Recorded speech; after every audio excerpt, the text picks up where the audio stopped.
Assalamualaikum warahmatullahi wabarakatuh. Apa kabar semuanya? Baiklah, sebelum memulai materi kita hari ini, ada baiknya Ibu akan memperkenalkan diri terlebih dahulu. Perkenalkan, nama Ibu Echa Rizky-Indah. Di sini Ibu akan menyampaikan materi kita yang berjudul yaitu pengembangan administratif wilayah di Indonesia. Perkembangan administratif wilayah di Indonesia. Yang pertama yaitu perkembangan provinsi di Indonesia. Tahukah kamu wilayah Indonesia mengalami perkembangan dari masa ke masa? Provinsi adalah nama sebuah pembagian wilayah administratif di bagian wilayah nasional. Dalam pembagian administratif, Indonesia terdiri atas provinsi yang dikepalai oleh gubernur. Masing-masing provinsi dibagi atas kabupaten dan kota. Saat ini di Indonesia terdapat 34 provinsi. Sebelum tahun 2000, Indonesia memiliki 27 provinsi. Namun, setelah pada masa reformasi, banyak provinsi yang dimekarkan menjadi dua bagian yang rata-rata provinsi dengan luas daerah yang cukup besar. Pemekaran yang dilakukan dimaksud akan mendapatkan efisiensi dalam penerapan pemerataan pembangunan. Pada tahun 1945 sampai 1949, Indonesia mengalami pengembangan wilayah. Hal ini disebabkan masuknya kembali Belanda untuk menguasai Indonesia. Berdasarkan hasil konferensi meja bundar di Den Haag, Belanda tahun 1949, Belanda mengakui Indonesia untuk dibentuk serikat. Pada saat itu, Indonesia terdiri atas 15 negara bagian. Republik Indonesia adalah bagian dari Republik Indonesia Serikat. Pada tahun 1950, kita kembali menjadi negara kesatuan Republik Indonesia pada kurun waktu 1950 sampai 1966. Di Indonesia telah terjadi pemekaran beberapa provinsi sebagai berikut. Yang pertama yaitu pada tahun 1950 Provinsi Sumatera dipecah menjadi Provinsi Sumatera Utara, Sumatera Tengah, dan Sumatera Selatan. Pada tahun ini DKI Yogyakarta mendapatkan status kota istimewa. Yang kedua, pada tahun 1956 Provinsi Kalimantan dipecah menjadi Provinsi Kalimantan Barat, Kalimantan Selatan, dan Kalimantan Timur.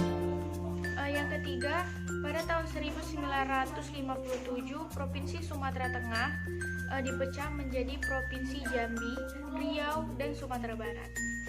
Pada tahun ini, Jakarta mendapatkan status sebagai daerah khusus ibu kota.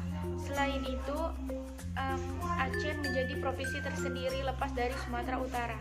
Yang keempat yaitu pada tahun 1959 Provinsi Sunda Kecil menjadi Provinsi Bali, Nusa Tenggara Barat, dan Nusa Tenggara Timur. Pada tahun ini juga dibentuk Provinsi Kalimantan Tengah dan Kalimantan Selatan. Pada tahun 1990 Provinsi Sulawesi dipecah menjadi Sulawesi Utara, Sulawesi Selatan. Yang kelima, pada tahun 1963 menyerahkan Irian Barat ke Indonesia. Yang keenam, pada tahun 1964 dibentuk Provinsi Lampung dari pemekaran Provinsi Sumatera Selatan. Selain itu dibentuk pula Provinsi Sulawesi Tengah atau pemekaran dari Sulawesi Utara dan Provinsi Sulawesi Tenggara atau pemekaran dari Provinsi Sulawesi Selatan. Jumlah provinsi di Indonesia bertambah ketika Irian Barat resmi kembali menjadi bagian NKRI pada tanggal 19 November 1969 dan menjadi provinsi ke-26. Irian Barat kemudian namanya berubah menjadi Irian Jaya. Selanjutnya yaitu yang kedua, perkembangan wilayah laut Indonesia. Indonesia merupakan negara kepulauan dengan wilayah laut yang cukup luas. Wilayah daratannya terdiri dari beribu-ribu pulau. Indonesia merupakan negara kepulauan terluas di dunia dengan ribuan pulau yang tersebar di Khatulistiwa, terletak pada posisi silang yang sangat strategis yang berada di benua Asia, Australia, serta Samudra Hindia dan Pasifik. Wilayah Indonesia pada saat proklamasi kemerdekaan pada tanggal 17 Agustus 1945 masih mengikuti teritorial Zin Maritim Ordonansin tahun 1939. Lebar Laut Indonesia 3 mil, diukur dari garis air terendah dari masing-masing pantai pulau Indonesia. Penetapan tersebut tidak menjamin kesatuan wilayah NKRI. Hal ini lebih terasa lagi bila dihadapkan pada pergolakan-pergolakan dalam negeri pada saat itu. Mengingat keadaan lingkungan alamnya, persatuan bangsa dan kesatuan wilayah negara menjadi tuntunan utama bagi terwujudnya kemakmuran dan keamanan. Atas pertimbangan tersebut, maka dikeluarkan Deklarasi Juanda pada tanggal 13 Desember 1957. Deklarasi Juanda menyatakan bahwa letak geografis Indonesia adalah negara kepulauan yang terdiri atas ribuan pulau besar dan kecil dengan sifat dan corak tersendiri.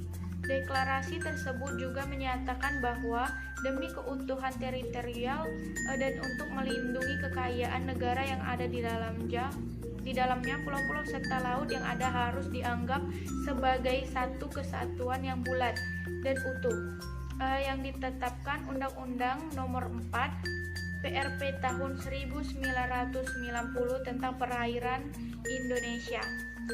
Sejak tahun 1960, luas wilayah berubah dari lebih kurang 2 juta kilometer persegi menjadi lebih kurang 5 juta kilometer persegi. Dengan 60% wilayah terdiri atas laut dan perairan. Perairan laut di Indonesia berdasarkan Konvensi Hukum Laut Internasional di Jamaika tahun 1982 dibagi menjadi 3 bagian, yaitu yang pertama yaitu batas laut teritorial, yaitu 12 mil dari titik terluas sebuah pulau ke laut bebas. Berdasarkan batas tersebut, negara Indonesia memiliki kedaulatan atas air, bawah laut, dasar laut, dan udara di sekitar, termasuk kekayaan alam di dalamnya. Yang kedua yaitu batas landasan kontinen, sebuah negara paling jauh 200 mil dari garis dasar laut, bebas dengan kedalaman tidak lebih dari kedalaman 200 meter. Landasan kontinen adalah dasar laut dari arah pantai ke tengah laut dengan kedalaman tidak lebih dari 200 meter. Yang ketiga yaitu zona ekonomi eksklusif atau ZEE. Ditarik dari titik terluar pantai sebuah pulau sejauh 200 mil.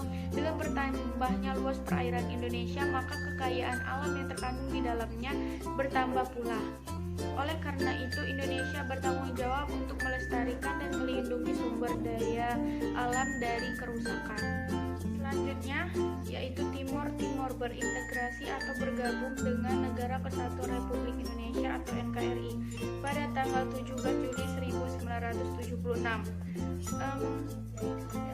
Timor menjadi provinsi ke-27 pada tanggal 19 Oktober 1999. Timor melepaskan diri dari NKRI.